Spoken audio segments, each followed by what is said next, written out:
নবী সাল্লাল্লাহু আলাইহি ওয়াসাল্লাম বলেছেন চোখের বদনজর এমন সত্য যে একটা উটকে এই রান্নার ডেকচির মধ্যে ঢুকাই ফেলতে পারে। মানে একটা উট খুব সুন্দর ভালো, আপনি দেখছেন মাশাআল্লাহ বলেন নাই, নজর লেগেছে, উটটা মারা গেছে দেন তারপর তাকে জবাই করে খেয়ে ফেলতে হয়েছে। একজন সাহাবী গোসল করছিলেন, গোসল, এটা হাদিস সহিহ, এই আলেম ওলামা যারা আছেন তারা জানেন যে এই হাদিস সহিহ। একজন সাহাবী গোসল করছেন, তার গায়ের চামড়াটা খুব সুন্দর ছিল, একদম স্কিনটা অনেক সুন্দর থাকে না এমন কিছু মানুষ।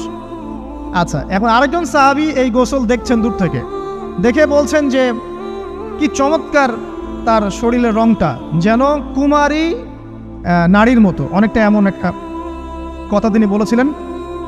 সাথে সাথে এই সাহাবী অজ্ঞান হয়ে পড়ে গেছে। কোন সাহাবী? যিনি গোসল করছিলেন। এটার আপনি কোনো ব্যাখ্যা দিতে পারবেন না তো, এখানে কোনো সায়েন্স দিয়ে বা মেডিকেল সায়েন্স দিয়ে আপনি কোনো ব্যাখ্যা করতে পারবেন না। একটা ব্যাখ্যা দিতে পারেন, কিন্তু কেন সেটা হলো সেটা আপনি অ্যান্সার খুঁজে পাবেন না।